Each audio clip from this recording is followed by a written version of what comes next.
Enjoy with your headphones for a better listening experience. Please watch till the end of the video to have the most scariest part of the story. Serious, what is your scariest true story? When I was young, my parents and I went to see the fireworks show at the Vinoy Hotel in St. Petersburg, Florida. We were speaking to this really nice woman next to us. She was a foster mom for kids, adopted a lot of animals, super into charity. I was dancing with her, and my mom called me over, saying the fireworks would start soon, and less than a second later the shot went off to start them. The woman grabbed her chest and said, "Ouch. Something bit me."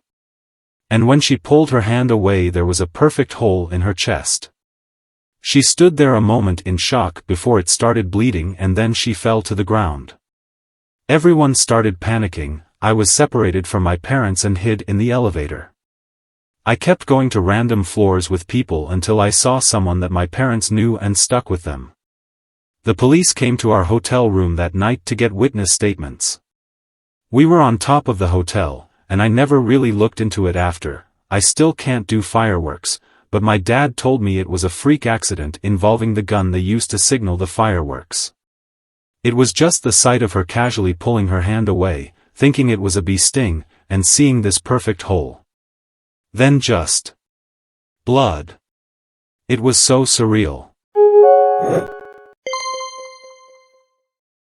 My mother has always been abusive. She has some sort of borderline personality disorder or narcissistic personality disorder. I'm not a therapist, so I don't know for sure. She refused to teach me how to drive because she never wanted me to leave her. I've been burned not only with cigarettes, but at one point she used a George Foreman grill to burn the back of my hand because dinner was not ready when she got home from work. Despite her controlling nature, I did eventually go to college. While I was gone, I was able to help my father and stepmother begin a case to get custody of my younger brother and sister. At this time, I was 19 years old, my brother was 13, and my sister was 11. My father eventually got emergency custody. During Christmas of my first year, I went back home to help my mother with cleaning her home. This was basically my decision to give her a last chance. If she could get her home out of hoarder status and went to therapy, she would be able to have custody of my siblings again. I wanted her to get better because I do to this day 10 years later still love her. On Christmas Day, my mother was speaking with her lawyer. She is obsessive and controlling and would call him constantly. He informed her that I was going to be testifying on my father's behalf. Now what you need to know is that my Christmas break was 1 month long. I had spent the last 2 weeks at my mother's house helping her clean. She really should have had some sort of professional cleaners in. That day was the day I was going to take a Greyhound bus from Phoenix up to my father's home in St. George, Utah. My bags were packed by the front door.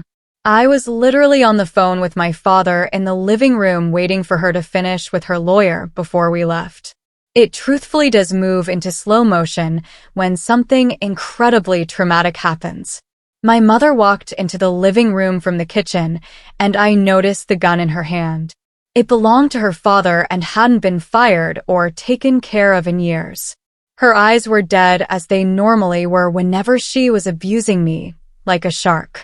She asked me where I got the balls to be in her home when I was helping my dad take her kids away.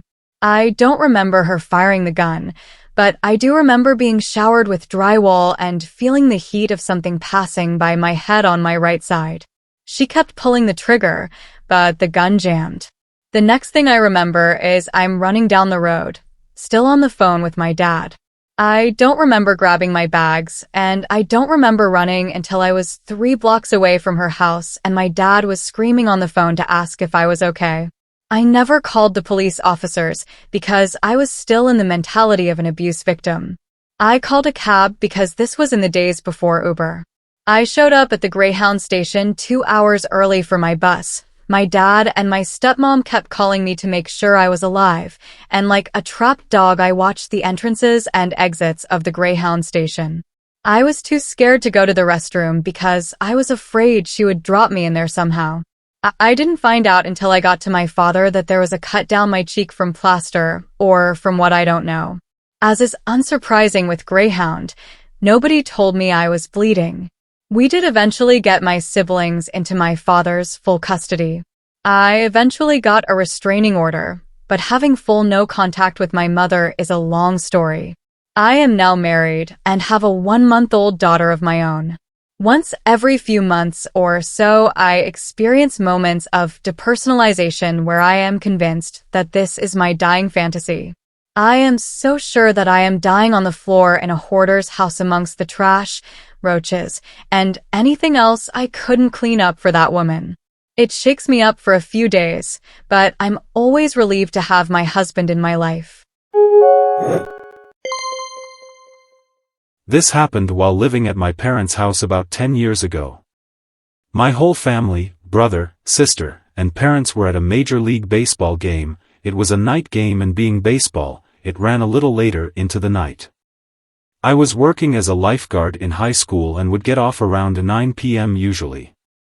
The pool was super close to my parents, so I could get home within minutes. Well, I finally got home and got a shower and am trying to be quick about everything by there was a party that night that someone from work was throwing. I'm getting out of the shower and walk into my room and hear all this shuffling and running downstairs, so I yell, "Hello?" thinking it's my parents. I then yell, "Mom, Dad?" again, to no avail, and hear the running of footsteps downstairs, and next thing I know I hear our garage opening up. You could just manually lift the door at the time by our garage door opener was broken. Anyways, that kind of freaked me the hell out by literally no one was home except for me. I ran across the street and got my neighbor and her son, and I walked through my house with a samurai sword by I was afraid whatever was in there was still there. The neighbor ended up calling the police. When we did another walkthrough, we found that my dad had about $200 to $300 cash stolen. My mom's diamond rings and earrings were all stolen, and there was a set of earrings lying on the bedroom floor with the jewelry box lid askew. What happened was my parents' house was in the process of getting robbed while I came home. I was in the house with the intruders for some time before they realized I was home and heard the shower running and me starting to yell for my parents, which startled them and made them make a run for it, hence the footsteps and shuffling I was hearing, and the escape route was through the broken garage door, which they must have scouted out about our house for some time. The police officer said that was the third break-in on our area within the past week, and they have been on the lookout for suspicious people without tipping off the public. Real stuff. Probably one of the scariest things I've had happen to me though. The moment I realized my parents weren't home and someone else was in the house with me was a terrible gut-wrenching feeling. When I was about 8 months pregnant with my second child, we had a small fire at our house. We filed an insurance claim and got money to replace carpets, curtains, paint, etc. I, then husband, 3-year-old, went to the local big box hardware store to pick out paint colors and carpet. The painting aisle was busy, so we went to carpet first. While we were looking at samples, we heard the loudest boom, what sounded like the aisles literally falling over. It was deafening. We ran towards the back of the store and could see and smell smoke. The fire alarm was blaring, and the employees were ushering us out the back. About the time we were getting close to the exit, a lady ran past us literally on fire. My husband chased after her, yelling for us to get out. We exited the building into a receiving area that was padlocked shut. The minutes it took someone with a key to unlock that gate so we could go around to the front and me find my husband seemed like forever. The lady was hospitalized for a long time and had many surgeries. She had been in the paint aisle. Someone had planted a pipe bomb there. USA NC. When I was a little kid, I had a reoccurring nightmare almost weekly. I would be in the basement and would hear a meow. I would search for the source in the dark and find a sunken window at eye level with a little bit of filtered light. Lying in it would be a dead gray cat with empty eye sockets fixed on me, giving a mournful shriek. Sometimes a red light would open in the eye, and everyone I loved would die. I would wake up at various stages of this nightmare. It got so bad one summer that I slept with the lights on all night. Every time I heard a cat, I was afraid it was the eyeless gray one from the nightmare. Fast forward 25 years later, and I am buying my first home with my wife.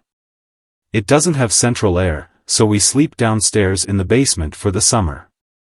We have one of those sunken windows. One night the first week there we wake up to the sound of a cat meowing and furiously trying to get into the bedroom through the sunken window. In the filtered light I see a gray cat, and I see an empty eye socket staring back at me. We've slept upstairs since. But, in a twist, the cat is lovely. His name is Lou, and he runs beside me when I go for a jog. He also plays with our new Australian Shepherd puppy. Most social cat I've ever seen. Me and my husband, then boyfriend, lived in a cheap apartment, monthly lease, until we could find a better place. One night we were watching Ghost Hunters or something similar in the living room, also had a sliding glass door. I was still awake, but he was drifting off to sleep. I keep seeing shadows slightly move. I'm thinking it's the wind moving the tree outside. I get the hair on the back of my neck stand up feeling / chills down my spine / I'm going to die. I look out the door and see a shape of a man. We make eye contact, and he slowly moves out of eyeshot. I wake my BF and feel him, and he says my mind is just hanging with me since we're watching scary stuff.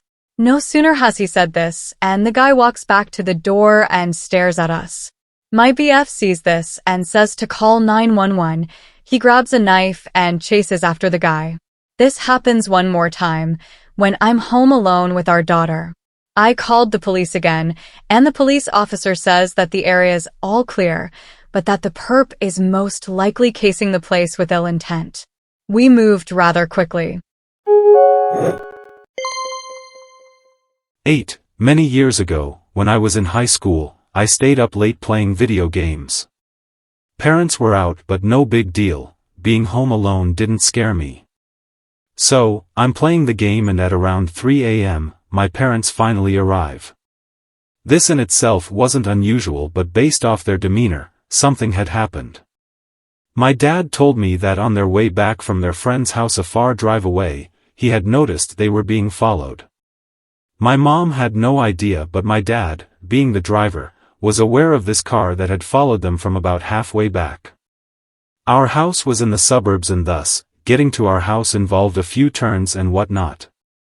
My dad purposely drove past our house without stopping, which is when my mom asked what he was doing. Sure enough, the car continuously followed my parents through the neighborhood. My dad ended up driving to the police station, which is when the car turned away and stopped following them. It's scary to think what could have been had my dad not had the presence of mind to be aware of his surroundings as a driver and to act on his intuition. My parents would have opened the garage door to put the car in, and the idea that a car whose occupants likely had a malicious intent was right behind them is a thought that still bothers me to this day. Because of that past incident, I learned to always mind my surroundings when driving. Oh man, that happened to me. My boyfriend travels for work and he joked that every time he leaves, there's a rapist murder that obviously lives in the backyard, just 'cause I'm paranoid and get all scared at every single noise when he's gone. Anyway, I bartend and I get home from work at like 1 a.m. and it's snowing. I shower and turn on the TV in the living room for some background noise. The motion sensor on the back porch gets triggered and the light turns on the back deck, and there's this man standing in the window that faces my kitchen sink just looking at me. I didn't break eye contact, just picked up my phone and called 911. Cops get there soon, use the front door to come into the house. They walk onto the back deck and there's footprints in the snow up to that window. I slept at his parents' house until he came home. Boyfriend made me get my pistol permit, got me a gun, and a giant-ass dog for good measure. When I was younger, around 14 or 15 years old, my family used to camp at a state park. Every night my friend and I would walk through the woods. We called this the ritual, and this particular night we decided to walk further into the woods than usual. We had flashlights we liked to try and navigate through the woods with them turned off. We were about half a mile from the nearest campsite when we heard soft whispering behind us. Obviously, we hit the flashlights and spun around. Didn't see anything. So, we kept walking, and we heard it again. This time we stopped and looked around a bit before we decided to head back to our campsite. Then we see what's whispering.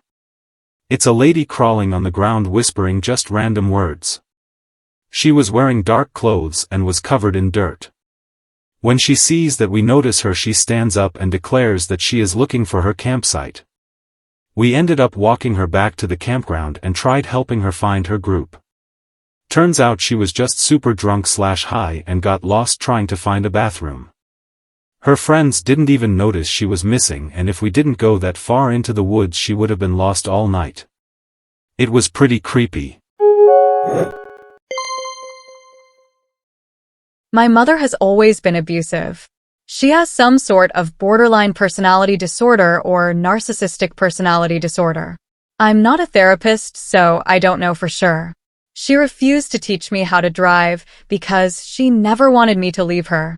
I've been burned not only with cigarettes, but at one point she used a George Foreman grill to burn the back of my hand because dinner was not ready when she got home from work. Despite her controlling nature, I did eventually go to college. While I was gone, I was able to help my father and stepmother begin a case to get custody of my younger brother and sister. At this time, I was 19 years old, my brother was 13, and my sister was 11. My father eventually got emergency custody.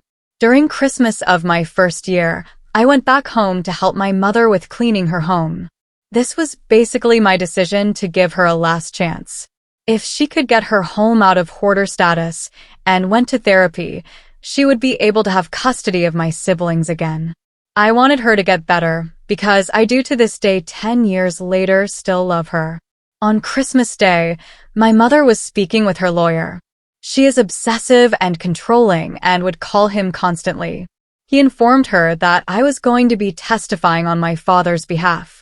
Now what you need to know is that my Christmas break was 1 month long. I had spent the last 2 weeks at my mother's house helping her clean. She really should have had some sort of professional cleaners in. That day was the day I was going to take a Greyhound bus from Phoenix up to my father's home in St. George, Utah. My bags were packed by the front door. I was literally on the phone with my father in the living room waiting for her to finish with her lawyer before we left. It truthfully does move into slow motion when something incredibly traumatic happens.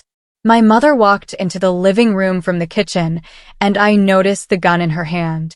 It belonged to her father and hadn't been fired or taken care of in years. Her eyes were dead as they normally were whenever she was abusing me, like a shark. She asked me where I got the balls to be in her home when I was helping my dad take her kids away. I don't remember her firing the gun, but I do remember being showered with drywall and feeling the heat of something passing by my head on my right side. She kept pulling the trigger, but the gun jammed. The next thing I remember is I'm running down the road, still on the phone with my dad. I don't remember grabbing my bags, and I don't remember running until I was 3 blocks away from her house and my dad was screaming on the phone to ask if I was okay. I never called the police officers because I was still in the mentality of an abuse victim. I called a cab because this was in the days before Uber. I showed up at the Greyhound station 2 hours early for my bus. My dad and my stepmom kept calling me to make sure I was alive, and like a trapped dog I watched the entrances and exits of the Greyhound station. I was too scared to go to the restroom because I was afraid she would drop me in there somehow.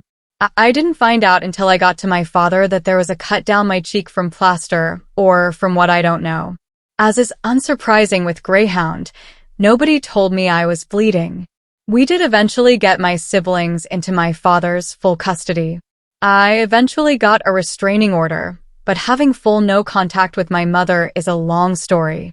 I am now married and have a 1-month-old daughter of my own. Once every few months or so, I experience moments of depersonalization where I am convinced that this is my dying fantasy. I am so sure that I am dying on the floor in a hoarder's house amongst the trash, roaches, and anything else I couldn't clean up for that woman. It shakes me up for a few days, but I'm always relieved to have my husband in my life. When I was 16, my grandparents hired me to house sit for 3 weeks at their farmhouse in a small town. It was the second to last night of my stay, and all had gone well for a 16-year-old completely alone in a big empty house for 3 weeks. It was about 1 a.m. and it started to thunderstorm outside, so I decided to turn everything off and go to bed. I was upstairs in the front bedroom that overlooks their driveway, using the toilet, when I heard a loud noise outside that sounded similar to a tractor or riding mower. Now this isn't completely unusual, as my uncle lives down the street and he is who did the lawn care for their house. But at 1 a.m. during a storm it was quite odd. I heard the side door to the house open and could hear my uncle's work boots enter below me. I thought maybe he was there to help out in case of a power outage. What really got to me though was the fact that the 3 German shepherds were laying at the foot of the bed, completely unaware, which is not like them at all. Those dogs go wild at a leaf falling to the ground 15 feet away. So, I go to the window and look out at the driveway. No cars, no tractor, nothing. No one is out there. All of a sudden the stomping intensifies, and I start to hear what sounds as if someone is banging a broom on the ceiling below me. Now the dogs have started going wild and I'm in full panic mode. The thunderstorm outside is intensifying, the stomping and banging on the ceiling is getting louder, and the dogs are going berserk. Instantaneously, the power goes out and everything stops. The dogs, the stomping, the banging, everything. The room I'm in is pitch black for about 5 full minutes, and I hid under the covers trying to call my uncle in a sheer panic. After that, everything was as if nothing happened, and the storm passed shortly after. Was the scariest and weirdest night ever. I used to work as a farmhand/horse trainer's assistant. One day it was just me at the farm and it was kind of drizzling, so I decided to work horses on the lounge line. It's an extensive line, and you exercise the horse in circles around you for non-horse people in the indoor arena. Well, I get through about 4 of the horses on the list for the day and take a particularly calm horse down to get him a light workout. Out of the corner of my eye, I think I see someone walk by the human-sized door. I figure it's just a figment of my imagination and keep going. Well, I see it again, but going the other direction this time. I keep going, but keep an eye on the door. The next time I saw it, the horse I was working was going by the door and jumped sideways away from it and made a loud snorting noise. This horse doesn't spook it much. He'll walk by a trampoline with children jumping on it and being loud with zero issues. Oh, now I'm starting to panic, because obviously it wasn't my imagination if the horse was reacting too. So, I stop him and start walking him out so he can catch his breath and cool off before I put him back. I grab a dressage whip and call my BF. By the time my BF shows up, I have the horse cooled down, and we get him back in his stall and take a walk around the outside of the arena. There are footprints in the wet grass going all the way around the outside of the arena, and then they entered into the woods behind it. Someone was skulking around and definitely did not want to be seen. The worst part of it was that a lady in a nearby town was murdered in her own barn with a fire poker about 3 months later. I don't think they are connected, and whoever it never came back that I'm aware of. Just the fact that there was some potential sicko wandering around for who knows how long doing who knows what was terrifying in the moment and had me on edge for a long time after. I didn't like being there alone after that experience. I stayed at my friend's house to cat sit for 2 weeks this summer.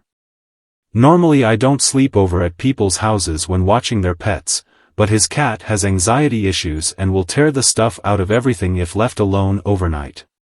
My friend told me I could use his bedroom, which has one of those loft beds over a desk, and it faced the closet, as well as the door into the hall. I couldn't reach the light switch from the bed, so I would have to fumble my way up to the top in pitch blackness. The first few nights went off without a hitch. The cat was quiet after I had fed him, and then I would just chill for a bit before going to bed. One night, though, I woke up. This isn't entirely unusual for me. Normally, I sleep very soundly, but on occasion I wake up, from heat or noise or something. But that night, I was fine. Not too hot or cold, and I hadn't been having dreams before then. But my eyes shot open out of nowhere. I was lying flat on my back, which was strange. Normally I sleep on my front or side. I didn't feel tired at all. I raised my head and looked around the room, but I couldn't really see anything. The room was as dark as ever, but I started to feel wrong. I tried closing my eyes, but some part of me was keeping myself awake. And then I opened my eyes again. I looked into the darkness as hard as I could. As my eyes adjusted a tiny bit more to the darkness, I saw a figure in the closet. I stared, trying to make sense of it. I reasoned it must be a coat or something hanging up, but then it started moving. It climbed up the end of the bed until it was hanging over my legs. I thought I could hear it breathing. I couldn't move at all below the neck, but I could close my eyes. I pinched them shut as hard as I could, not being able to stop hearing the thing breathe in and out. Finally, I must have fallen asleep because I woke up at 7 flats on my back. I could move again, and for a moment, I didn't remember what had happened the night before. But when I did, I grabbed my phone and my clothes and sprinted out of there. I told my dad about it, and he told me it was probably sleep paralysis. He had had it at the same age. It made sense, but I still slept on the couch with the lights on for the rest of my time there. 10 years ago. I was 18 years old. As I was taking a shower and washing my hair, with every washing motion I pulled out increasingly of my own hair until I was bald. No reason, no warning, nothing, just the pure horror of pulling out hands full of hair. The drain clogged with my hair as I silently stared in the mirror across the room at my own bald head. It felt like I was falling apart. Mentally and physically. I honestly thought I would die that day. It was sudden autoimmune disease. Alopecia overnight. It was scary as hell. The weeks after I lost all my body hair as well. My hair never returned, and I am very okay with it now, but I can never ever forget that moment in the shower. When I was 33, my life was pretty crazy. I had 2 boys 8 to 10 and twins who had just turned 1. I lost my job of 13 years, due to not being able to have a sitter who showed up on time. I was a boss, so didn't look good to the company when I was late every day for a month. I had tried to find another sitter, but due to living in a rural community, I'm talking no stoplights or stores, there weren't many people to babysit. I couldn't afford daycare of over $300+ a week for all of my kids. Life was insane at the moment. I too woke up a few days in a row noticing big clumps of hair all over. The third morning was so bad I went to the doctor thinking I was dying. She too diagnosed alopecia. She put me on anxiety medication and started giving me steroid injections under the scalp, 10 in each bald patch once every 2 weeks. I had mid-back length hair and I truly looked like I had the mange or something. Within 3 months my hair started coming back curly, a different color, and very thick. I'd never had curly thick hair ever. While going through this I met a woman who had relatively the same thing happen a few years before. She had natural black hair, her new hair came in white. 8 years ago. My brother was very abusive towards me because our dad ran out right after I was born. One night, he was drunk, 17 at the time, I was 13, came home while my parents were out and started beating on me as usual. He normally would let up after a little bit, but this time he just wouldn't stop. don't remember much afterwards. My parents came home to, as I was told, finding my unconscious and very blooded face.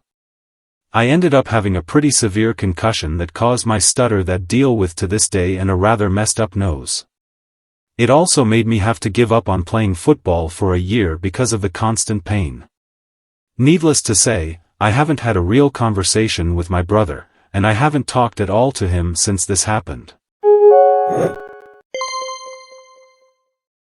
I'm from Italy, she's too, and she lives in an isolated house in the Tuscany's hills, which are amazing during summer, but in winter, and especially in winter's nights, trust me, they're scary as hell. So, it was a cold and dark night, and my aunt was home alone with her 3-year-old child, aka my cousin, and that day my uncle had a night shift at work. It was about 11 p.m. when her doorbell rang. She got out on the balcony to see who was at the door, and she saw a young man. He was about 30. She told me that he didn't look that suspicious, the only thing that she noticed was that he was really tall. She said he was about 2 meters tall, approximately 6.5 feet. The man told her that he had an accident with his motorbike 1 or 2 kilometers away and he asked her if he could get in. Now, my aunt is an amazing woman, but she's really gullible and naive, and she didn't even think about, for example, how that dude got to her house considering she was in the middle of nowhere, and she was going to open to that guy, but, while telling me this story, she said, something just told me that I didn't have to let the guy in. So she got out on the balcony again and told the dude that she would have called policemen and ambulances for him. As soon as she said that, that guy ran away. She was terrified, and she locked herself in with the baby and called the police and my uncle. I still don't know what the guy would have done if she had let him in, and I'm glad I'll never know. When I was 4, I was at a mall with my mom. The department store we were in had a children's corner with toys and a TV so parents could leave their kids there while they shopped. On this day, they were showing a behind-the-scenes special of the highly anticipated The Lion King, which was going to be in theaters soon. Thinking I would see the actual film, I sat down to watch while my mom did her shopping.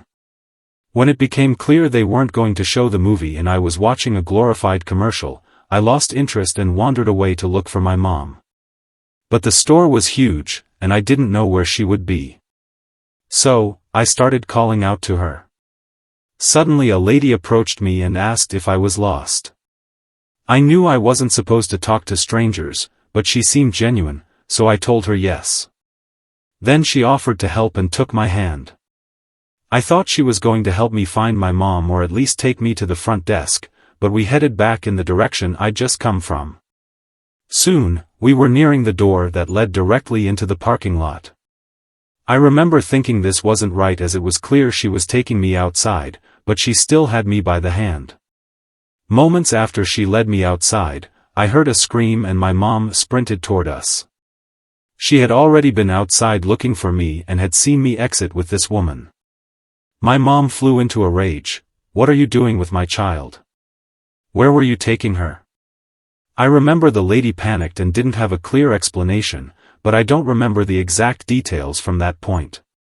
The next clear memory I have was driving home with my mom while she wept and told me to never trust strangers, not even if they are nice, not even if they have candy or presents, not even if they need help, not even if they say they will help me.